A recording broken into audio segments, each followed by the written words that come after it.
योजनेचे आमचे पैसे आले नाहीत। आम्ही सर्व अटी व निकषांमध्ये पात्र आहे। आमचे आधार बँक सीडिंग देखील ऍक्टिव्ह आहेत, तरी देखील आम्हाला योजनेचे पैसे आले नाहीत।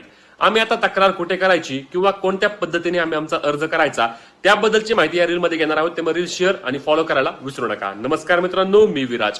मुख्यमंत्री माझी लाडकी बहीण योजनेअंतर्गत जून महिन्याचा हप्ता अनेक लाडक्या बहिणींना मिळाला नाही आणि मग आता आम्ही यासाठी तक्रार कुठे करायची असा प्रश्न लाडक्या बहिणी विचारत आहेत। तर तक्रार अर्ज तुम्हाला लाडकी बहीण योजनेच्या अधिकृत वेबसाईट ladkibhin.maharashtra.gov.in या वेबसाईटवर गेल्यानंतर त्या ठिकाणी तुम्ही लॉग इन करायचं आहे। लॉग इन केल्यावर तुम्हाला वरती तक्रार हा पर्याय दिसणार आहे।